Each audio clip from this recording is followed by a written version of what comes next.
बाळा, आज तू खूप शांत आहेस, पण ही शांतता तुझ्या मनाची नाही, तर तुझ्या थकलेल्या आत्म्याची आहे. तू विचार करतोयस की स्वामी, मी तर कोणाचं काहीच वाईट केलं नाही, तरी लोकांनी मला इतकं का छळलं? माझ्यावर खोटे आरोप का केले? मला समाजात खाली का दाखवलं? तुझे ते अपमान, तुझ्या पाठीमागे झालेली ती कारस्थानं आणि तुला संपवण्याचे ते प्रयत्न, हे सगळं मी माझ्या उघड्या डोळ्यांनी पाहिलं आहे. तू रडत होतास आणि ते हसत होते, पण एक गोष्ट विसरू नकोस, ज्याचा कोणी नसतो त्याचा स्वामी असतो. आज मी तुला सांगायला आलो की तुझे सोसण्याचे दिवस आता संपले आहेत. ज्यांनी तुला छळलं, आता त्यांचा काळ जवळ आला आहे. बाळा, आज तू माझ्याकडे न्यायाची अपेक्षा घेऊन आला आहेस ना? तुझे डोळे सांगतायत की तू किती सोसलेस. ज्यांना तू आपलं मानलंस, ज्यांच्यासाठी तू स्वतःचं सुख त्यागलंस, त्यांनीच तुझ्या पाठीत खंजीर खुपसला आहे. तुला वाटतं हे सगळं अन्यायकारक आहे ना? तुला वाटतं की दुनियेत सत्याला काहीच किंमत नाही. वेड्या, नीट ऐक, या सृष्टीचा एक नियम आहे, ज्याला मी कर्माचा सिद्धांत म्हणतो. इथे कोणीही, अगदी कोणीही आपल्या कर्मापासून पळू शकत नाही. ज्यांनी तुला विनाकारण छळलं, ज्यांनी तुझ्या सरळपणाचा फायदा घेतला आणि तुला मानसिक, आर्थिक किंवा सामाजिकदृष्ट्या संपवण्याचा प्रयत्न केला, त्यांना वाटतंय की ते जिंकले. ते आज त्यांच्या महालात हसत असतील. त्यांना वाटत असेल की त्यांनी तुला रडवून खूप मोठं कार्य केलं, पण त्यांना हे माहीत नाही की त्यांच्या पापाचा घडा आता काठोकाठ भरला आहे आणि जेव्हा हा घडा भरतो तेव्हा तो फुटायला वेळ लागत नाही. बाळा, तू आजवर गप्प बसला आहेस. तू त्यांचा प्रतिकार केला नाहीस. तू त्यांच्याच भाषेत त्यांना उत्तर दिलं नाहीस. तुला वाटतं तू हतबल आहेस? नाही, तू हतबल नाहीस.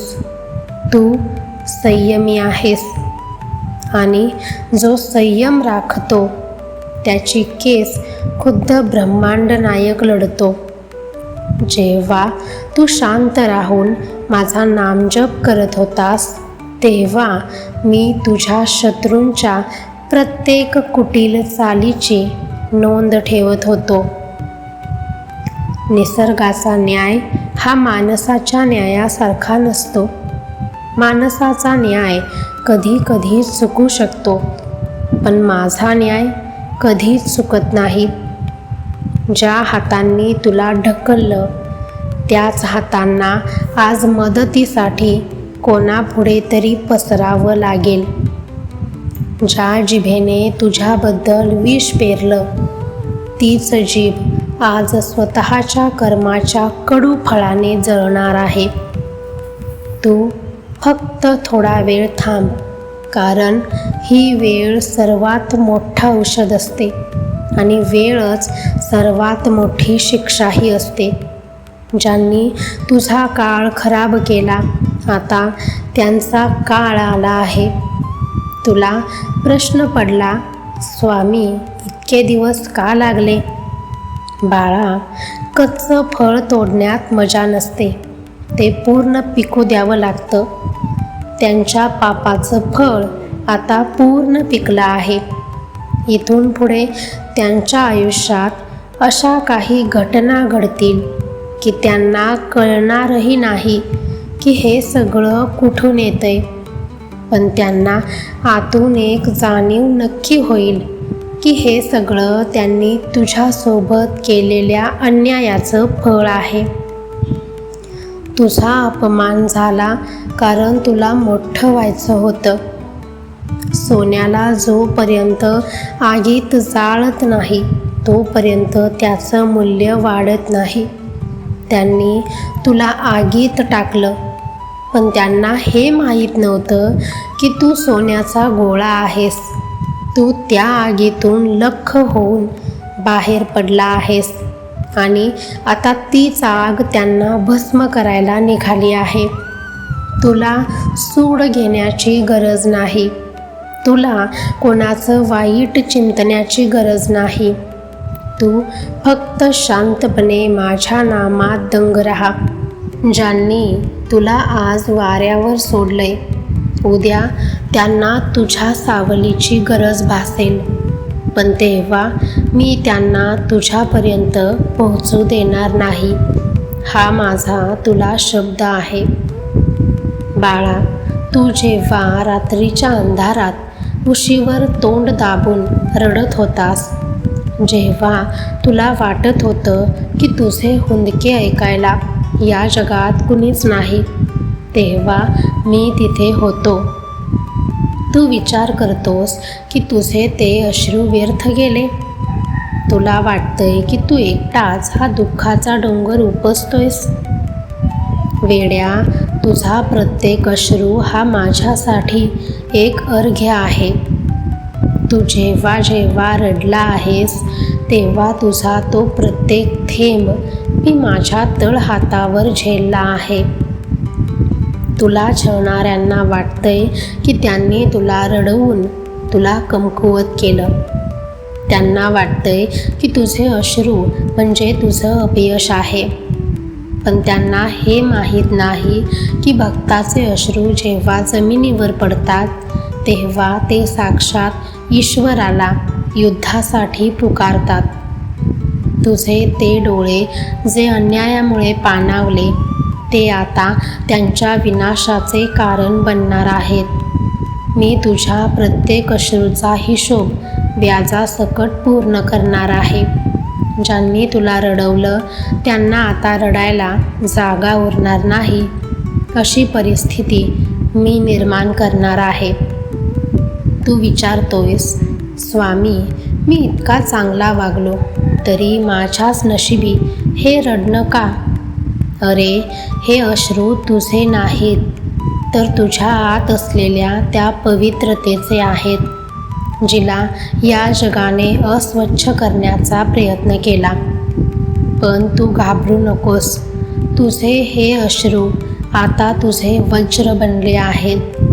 तू जेव्हा माझ्या चरणी डोकं टेकवून शांतपणे रडतोस तेव्हा तुझं ते दुःख माझ्या काळजाला घर पाडतं.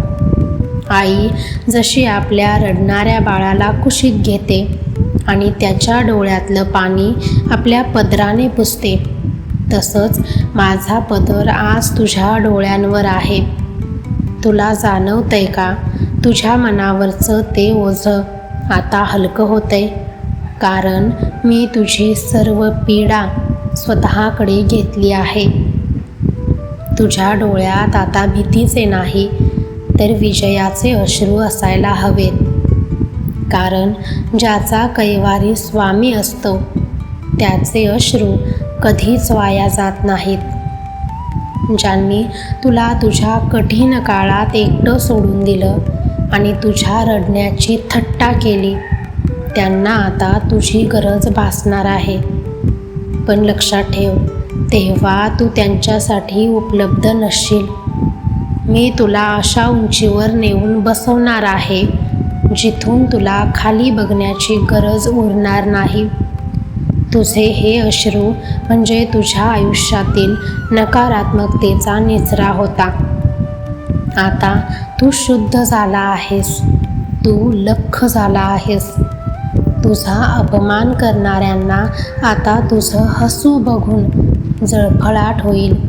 मी तुला असं हास्य देणार आहे की तुझे शत्रू विचार करतील, इतका छळ सोसूनही हा माणूस इतका आनंदी कसा? हेच तुझं सर्वात मोठं उत्तर असेल. तुझे अश्रू पुसण्याची जबाबदारी माझी आहे आणि तुला आनंदाने भरून देण्याचं वचनही माझं आहे.